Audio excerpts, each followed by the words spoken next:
आप ये सोचो कि न्यूयॉर्क टाइम्स में फोटो छप जाती है मनीष सिसोदिया की, केजरीवाल अपनी पीठ थपथपाते हैं, दुनिया भर के लोग देखिए वाहवाही कर रहे हैं मनीष सिसोदिया की एजुकेशन पॉलिसी की, और आप जो जमीनी हकीकत बता रहे हैं वो 5.5 लाख बच्चे कहाँ चले गए जिनको इन्होंने जबरदस्ती स्कूलों से बाहर निकाल दिया।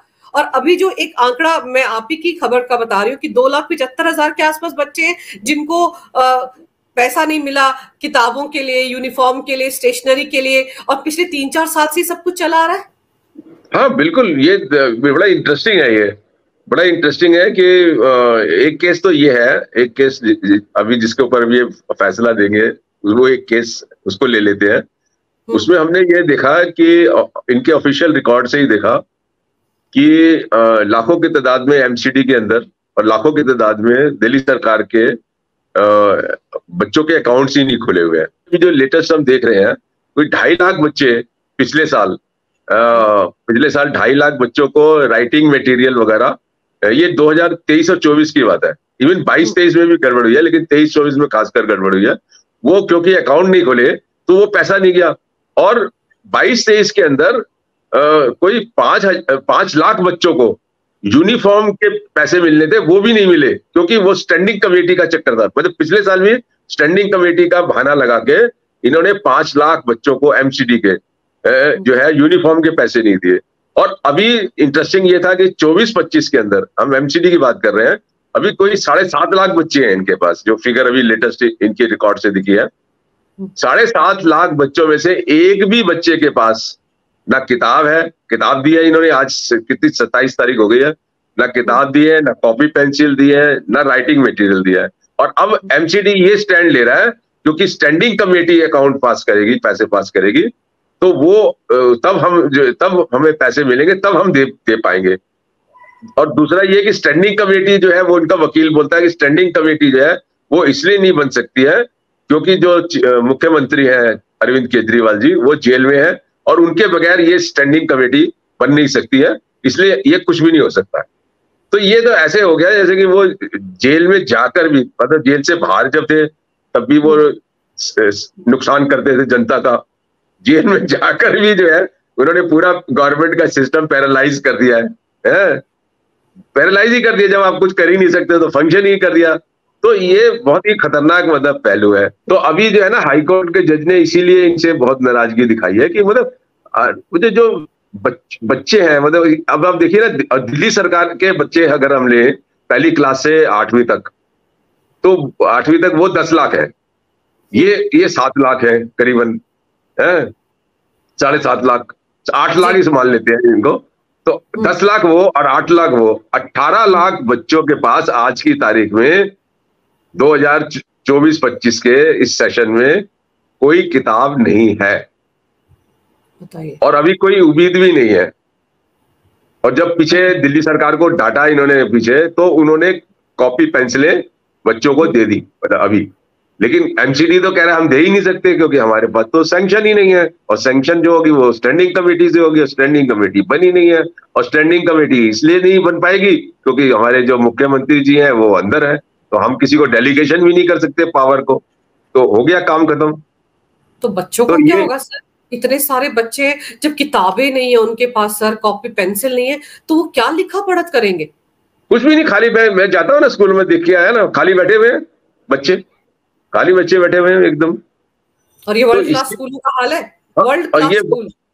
हाँ, ये वर्ल्ड क्लास स्कूल का हाल है जो इनके टोटल। अच्छा, फिर एक और भी इंटरेस्टिंग है, जो मतलब दिल्ली सरकार के अंदर 16 लाख बच्चे हैं, 16 लाख में से पहली क्लास से 8वीं तक तो 10 लाख के करीब है, और फिर 6 लाख बच्चे हैं।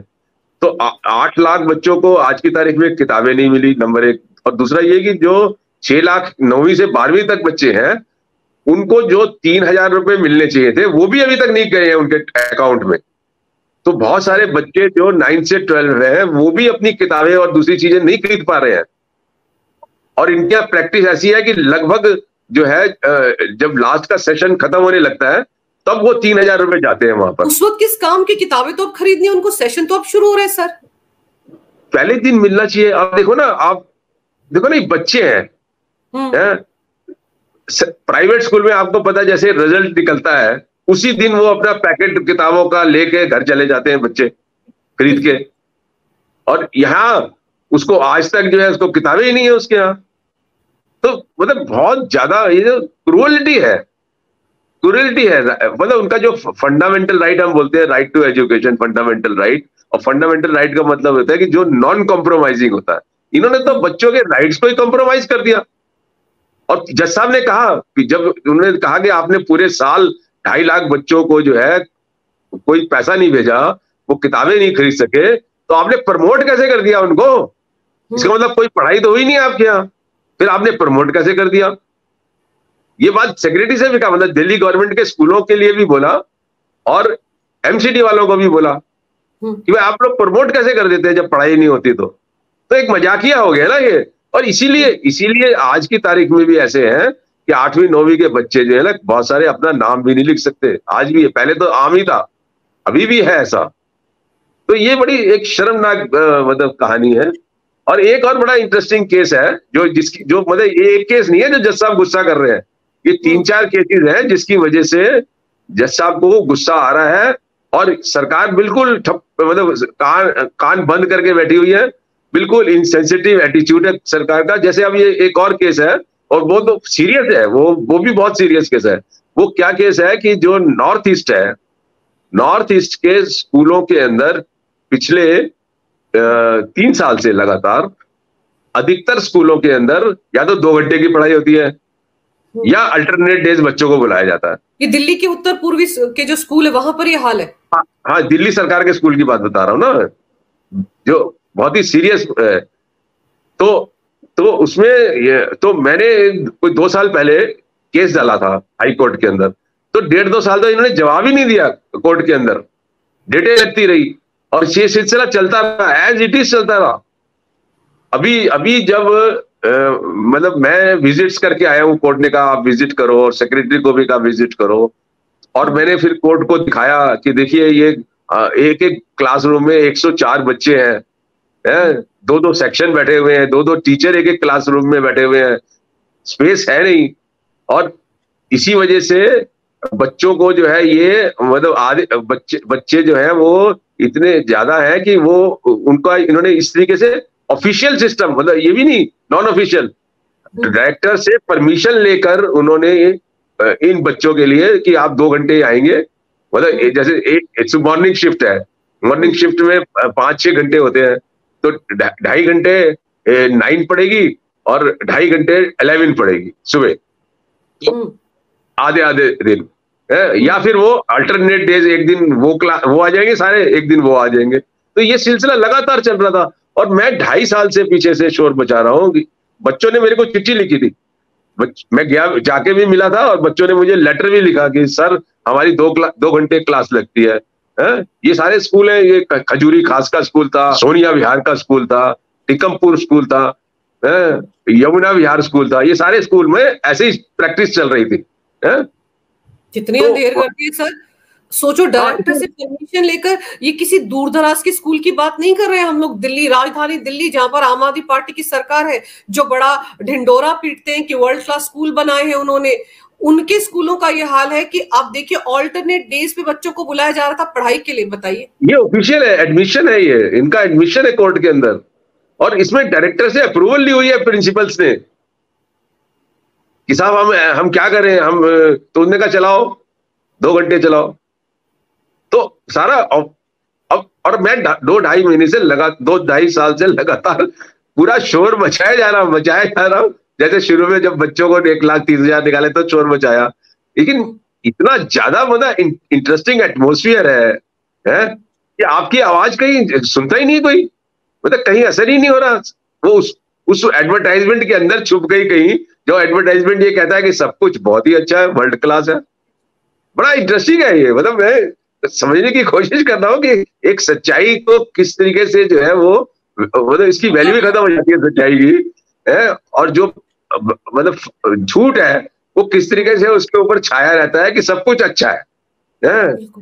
तो अब देखिए मतलब कितने बच्चों का कितना नुकसान हुआ होगा। मुझे 9th के बच्चे मिले, पूरी क्लास फेल हो गई, कहने लगे जी 2 घंटे में क्या पढ़ाई होती है, 2 घंटे की पढ़ाई होती है, हमारा तो कोर्स ही पूरा नहीं हुआ, फेल हो गए सारी की सारी क्लास।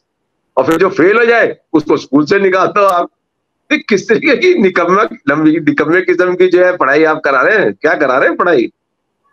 और ये सारे नॉर्थ ईस्ट के वो लोग हैं जो माइनॉरिटी कम्युनिटी के लोग हैं, जिनका मुझे लगता है कुछ थोड़ा सा ध्यान ज्यादा देने की जरूरत है, क्योंकि वो पता नहीं अपनी किस तरीके की बैकग्राउंड है, जिस बैकग्राउंड से वो बड़ी मुश्किल से, खासकर लड़कियां तो बहुत ही मुश्किल से स्कूलों के अंदर आती हैं, तो you have to take care of them, but कोई मतलब नहीं है।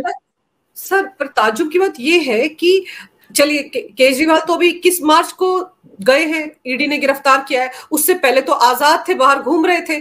तो पिछले, ये तो जो बात आप बता रहे हैं तो 2015 के बाद की बातें बता रहे हैं आप, जब भी आजाद थे, बाहर घूम रहे थे, तब भी इन्होंने कुछ नहीं किया। और अब जो ये बहाना बताया जा रहा है कि वो जेल के अंदर है इसलिए हम परमिशन नहीं ले सकते, ये जो सौरभ भारद्वाज ने घुट्टी पिलाई एमसीडी के वकील को जिसने कोर्ट में सारी बातें कही, इनका क्या मतलब है? जब वो बाहर थे तब उन्होंने कौन से मतलब चांद तारे तोड़ कर ला दिए बच्चों के लिए?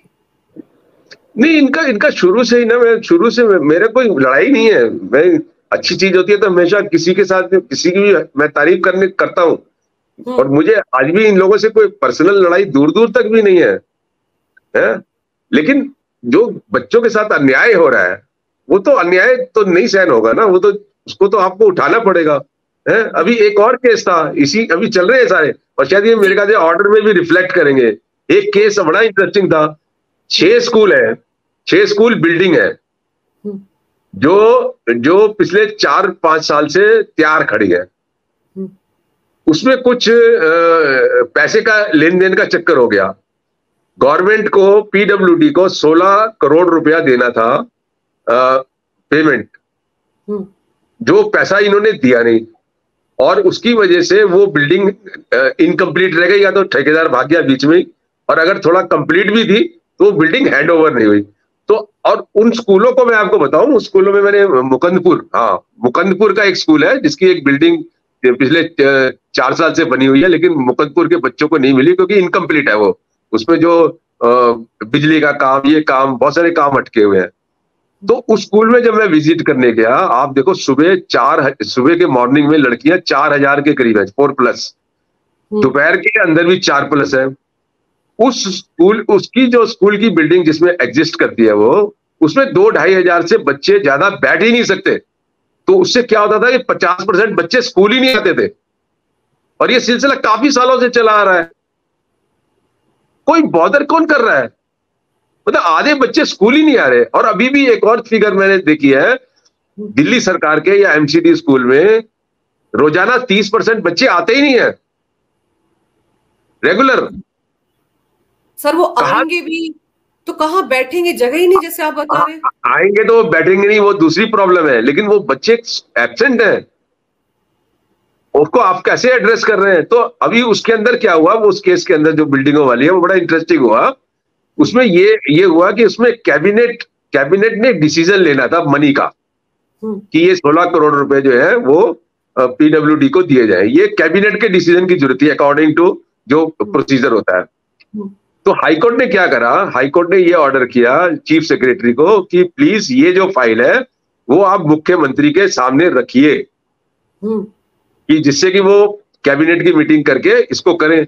तो वो फाइल वहां तक पहुंची नहीं। मिनिस्टर वो जो है अपने अतिशी और चीफ सेक्रेटरी के बीच में वो नोकझोंक हुई, और उस बीच में ही ये अरेस्ट हो गए केजरीवाल। तो अब जब डेट आई तो जज साहब कहने लगे अब तो चीफ मिनिस्टर जो है वो तो जेल में है, तो ये इसको प्रोसीड कैसे करें? तो वो आज तक जो है ना, वो मतलब वो भी मामला लटक गया। तो मतलब क्योंकि सरकार 16 करोड़ रुपया नहीं दे पाई है, तो आज तक वो हैंड ओवर नहीं हुई है। अब फिर कोर्ट ने ऑर्डर पास किया है कि आप बताओ, शेड्यूल बताओ कि कब कब आप दे रहे हो ये बिल्डिंग। देंगे क्या? अगर उसमें कैबिनेट की डिसीजन की जरूरत है और कैबिनेट होल्ड नहीं हो सकती बगैर चीफ मिनिस्टर के, तो इसका मतलब वो बच्चे सैकड़ों ईयर जो है वो ऐसे ही रहेंगे। तो ये एक प्रॉब्लम है इसके अंदर। ये सारी बातें सुनकर मैं तो शॉक्ड हूँ।